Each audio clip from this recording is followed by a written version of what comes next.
افغان دارالحکومت کابل میں ایک چھوٹے سے بازار سے شروع ہونے والی فروش گاہ آریہ نامی مارکیٹ کو بش بازار بھی کہا جاتا ہے، جہاں امریکی ساختہ اور دیگر درآمدی سامان بھی بیچا جاتا ہے۔ کابل میں واقع بش مارکیٹ کے نام سے مشہور یہ بازار ملک میں طالبان کی عملداری کے بعد سے اب ویسا گرم نہیں رہا۔ دکانداروں کا کہنا ہے کہ ان کی سیل میں 70% تک کی کمی واقع ہو چکی ہے۔ خریدار تو ہیں لیکن پہلے والی بات نہیں رہی۔ کابل کے اس مارکیٹ میں نیٹو اور امریکی فوجیوں کے استعمال شدہ عسکری اور ٹیکنیکل لباس، جوتے، بلٹ پروف جیکٹس، فوجی ساز و سامان اور ایسی دیگر مصنوعات فروخت کی جاتی ہیں جو غیر ملکی فوجی اپنے اپنے ممالک واپس جاتے وقت سستے داموں یہاں فروخت کر جاتے تھے۔ اس مارکیٹ میں اسمگل شدہ مال بھی سستے داموں مل جاتا ہے، جس میں رائفلیں، میگزین ہولڈرز اور دیگر اسلحہ بھی شامل ہے۔ افغانستان میں امریکی عسکری مداخلت کے بعد جب یہاں یہ آئٹمز فروخت ہونا شروع ہوئیں تو اس بازار کو بش مارکیٹ کہا جانے لگا، جسے طالبان نے بدل کر اب بازار مجاہدین کر دیا ہے۔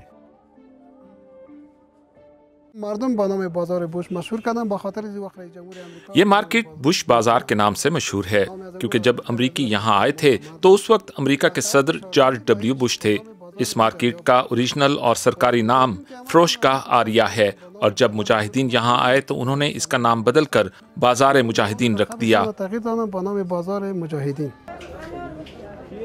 روزمرہ ضروریات استعمال کی اشیاء کے علاوہ یہاں الیکٹرانکس کا سامان بھی دستیاب ہے، جسے امپورٹڈ قرار دے کر فروخت کیا جاتا ہے۔ کچھ دکانداروں کے مطابق افغانستان میں طالبان کی عملداری کے فوری بعد صورتحال مخدوش ہوئی تھی، لیکن اب حالات کچھ بہتری کی جانب رواں ہیں۔ ہمارے کاروبار پر بہت منفی اثر پڑا ہے، یعنی ہماری سیل 100% سے گر کر 20 یا 10% پر چلی گئی تھی۔ اب صورتحال کچھ بہتر ہوئی ہے کیونکہ غیر ملکی افواج کے انخلاء کے بعد تو سبھی پریشان ہو گئے تھے، تب پتہ نہیں تھا کہ کیا ہوگا۔ اس مارکیٹ کو بنے اب 20 سال سے زیادہ ہو چکی ہیں۔ یہاں سے مال خریدنے والوں میں زیادہ تر غیر ملکی ہی ہوتے تھے۔ اس مارکیٹ کی زبوحالی کی ایک بڑی وجہ غیر ملکیوں کا انخلا بھی قرار دیا جا رہا ہے۔ ہماری دکان پر زیادہ تر سول اور عسکری آلات فروخت کیے جاتے ہیں۔ ہمارے زیادہ تر خریدار غیر ملکی ہی تھے جو یہاں مختلف امدادی اور ترقیاتی کاموں میں مصروف تھے۔ اب وہ یہاں نہیں رہے۔